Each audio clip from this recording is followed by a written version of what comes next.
Now, this is not the first time, that we are having such attacks. Of course, just recently we had the one that happened in Delta State. That's still very fresh in the minds of Nigerians. I'm just wondering, why do we keep having these attacks on military personnel? What can be done to improve military-civilian relations? And how do we curb, this tragedy, from happening again? Well, it's quite unfortunate that non-state actors will be attacking our military, which is a sign of our sovereignty, our nationhood, the authority that has been conferred on our security agencies to defend our country. And the reasons are obvious. What they are doing is to make sure they weaken people's confidence in government. And when we talk of non-state actors, you recall that there were so many attacks on our soldiers in Imo State. And I believe also that some progress is being made in the southeast. If my mind can recall, I think there have been less attack in Abia State. Of course, that's the home state of the leader of IPOB.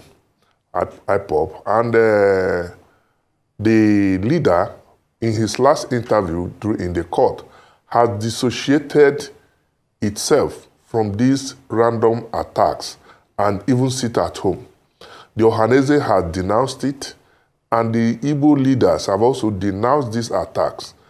It's senseless attack, because for me, if you say you are agitating for your people, and you are at the same time destroying the people, their source of livelihood, they sit down at home, is a contradiction. And that's why I tend to believe that the attacks are not sponsored by IPOB, but these criminal elements that have infiltrated IPOB. What do we do to stop it? First of all, our intelligence agency have been working hard, collaborating with the security agencies to fish out these criminal elements in their hideout. Until this, and I believe there's been a reduction in all these attacks since. But this one is rather quite unfortunate that 5 soldiers lost their life, including other civilians. So I have said times without number that this issue of IPOB is a political problem that requires a political solution. In addition to intensive gathering of intelligence and harnessing of our security agencies to prevent these things from happening by being vigilant and alert, I believe the government should now step in to see if a reprieve can be given to Nnamdi Kanu, maybe conditionally, or to give him something so that he will be able to, at least, because say if he's out, that these things will not be happening. So I think the government should give that a try, a political solution, to see if these criminal elements will not stop what they are doing. I believe they will not hide anything. So two-pronged approaches on my own part. Political solution, intensive intelligence gathering, and concerted efforts. You also recall that the army has said that they will fish out these people and subject them to the law. I want also commend the army so far in their approach. Everybody is denouncing it, and the military should intensify, because my fear in all this is that innocent people will suffer in reprisal attack. And that's why I'm also happy that the governor of Abia State took the initiative to douse this detention, put a bounty on the head of any person who can give, I think, 25 million, awarded scholarship to the families of the dead soldiers. And so with this, I think tensions will begin to go down in the southeast. Let us look for political solutions to this problem. Okay. While we're looking for political solutions to this problem, Ima Powerful, that's his name, talking about IPOB spokesman, has actually come out to denounce and distance his organization from this particular attack. He, in his own words, and I quote, he said, those that are responsible for this attack on the military checkpoint are politicians.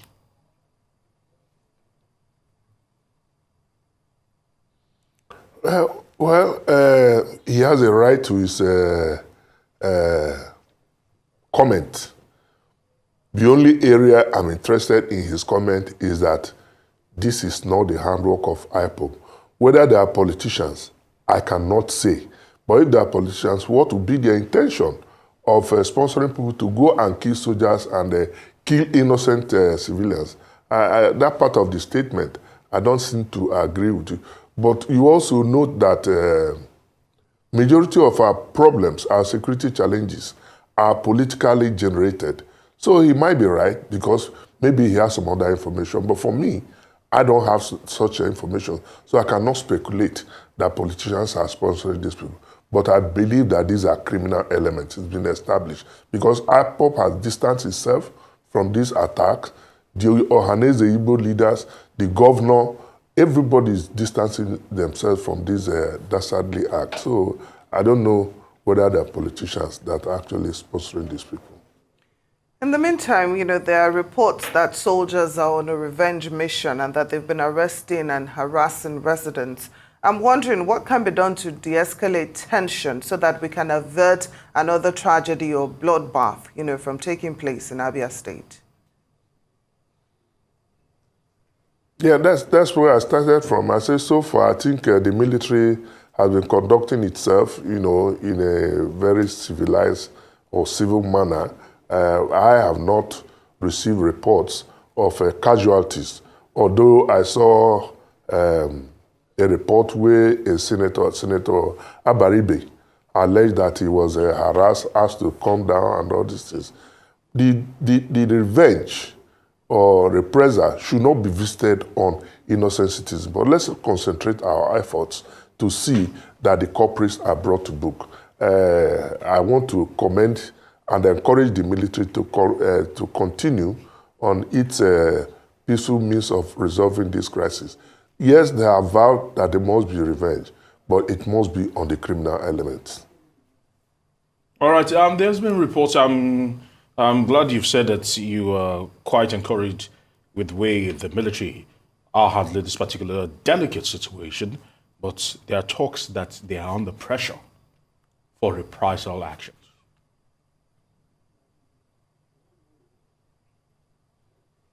Well, if the reprisal, I said, should be on the criminal elements that are perpetrated, not on the innocent civilians. So I think the military should also be encouraged. We should take them by their words. They are there to protect us. So if at the end of it, because the military was killed, which is condemnable, it should not be visited on innocent citizens because their responsibility is to protect the people. Nobody is supporting the killing of our soldiers. These are people who have dependents. Government has wasted money, training, involved a lot of resources creating. So if you kill one soldier, the country is losing a lot in terms of training, in terms of livelihood, in terms of dependence. So, but I think the reprisal, the revenge should be visited on the criminal elements. I'd like us to talk a bit, about the president's reaction. He has described the attacks on the military personnel as treasonable, and he also says those calling for the sit-at-home order, are also committing treason. But then this sit-at-home order is not new. It's been going on for years. How do we stop this totally?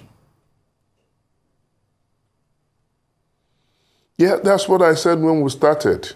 This thing has been going on for a very long time. The economy of the Southeast is grinding to a halt. Nothing is moving. Every Monday we lose billions of naira. And like I said, government should intervene to see if actually Nnamdi Kanu is released, whether this will continue. Because he has dissociated himself. He said he's not part of the people asking people to sit at home. Because you are depriving them of their means of livelihood. And if you are protecting or agitating for some people, you cannot at the same time exterminate their means of livelihood or make them go extinct. So I think I I continue to emphasize that government should need a political solution to the problem in the Southeast. All right, a political solution, you say, but it's not only Nnamdi Kanu that in time past has fanned the flames of IPOB, but you and I know that Simon Ekpa, all right, regardless of Nnamdi Kanu trying to bring a little bit of sense into all that has been happening, we've had Simon Ekpa actually fanning the embers and actually probably stoking people to go out there and continue what they've been doing. As far as I'm concerned, I don't think Simon Ekpa is even working with the IPOB. If he's serious, he should come back to Nigeria and begin to ask his people to lead. You cannot, stay outside Nigeria and directing misguided people to be committing heinous crime. I also Mr. believe Ejiofor, that government should enter. Permit me to come in here. Yes, a lot of people have said that. Yes. We know he's still in Finland, but it doesn't change the fact that he's a voice that several people, especially those in the Southeast, listen to. So saying that he should come, that probably he should come back, Well, that's probably not a very, very realistic move, but he's still a voice that people listen to, especially those in the Southeast. Yeah, it's a voice. It's a voice, if you remember what I said, it's a voice to misguided elements. It's not a voice to reasonable people. But I can be listening to him. Most people cannot be listening. But some of these people who have been brainwashed will be listening to him. But he's there, enjoying himself. I also believe that this time, government should enter into negotiations with the country where he's operating from and see whether he can be repatriated and to enable him face trial. Because what he's doing is worse than what Nnamdi Kanu was doing. So he should be brought back for trial. So what is the way forward? How do we prevent this from happening again, whereby we have non-state actors attacking our military personnel? How do we stop it, not just in the Southeast, but in all parts of the country? You see, in all parts of the country, for instance, if I talk of the Southeast, that people should come out to volunteer information, the people are scared. They are afraid. They cannot give out information because these people are living within the same people. So our security agencies should intensify efforts to flush out these elements from their hideouts. And once that is done, because I was watching a video on Arise this morning, where they were parading themselves as if there's no law in the country. So we should deploy more technology to see where they're operating from. And I can tell you on authority that a lot of arrests are being made, especially in Imo State, by the State Security Service, and they don't like going public. I can tell you on authority. And that's why there's a decline in the activities of these elements in Imo State. They are now shifting ground to Abia and possibly some fringes of Anambra where they are currently operating. So we need intensified efforts from government and cooperation from the people to see that not only in the Southeast for IPOB, for instance, there are pockets of criminality in virtually all parts of the country. You have a kidnapping, mass kidnapping in the Northwest, North Central.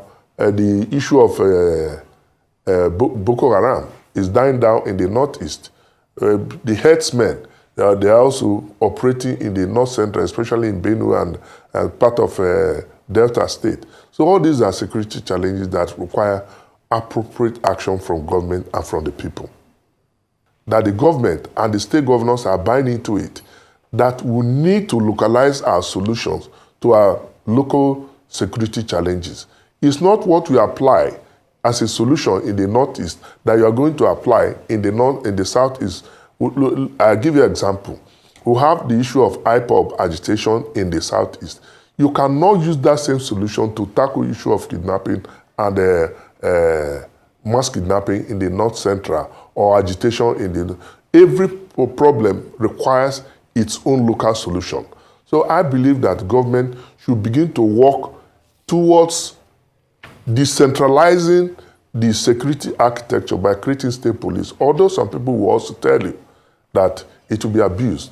They come up easily with this, the issue of state independent electoral commission. And I tell you, these are not different things. The police, the central police, the Nigerian police, will still be there to oversee what they are doing. The crimes will be divided to simple and serious offenses, that some are federal offenses, some are local offenses, and which will be handled at that level. Provision of intelligence by the local police, because they know the terrain, they interact with the people, they don't have language and cultural differences. So they should get this information or intelligence and feed the federal police. So by when you do all these things, the tension will be, but as long as we continue to do the same thing the same way and expect different results, it's not going to work.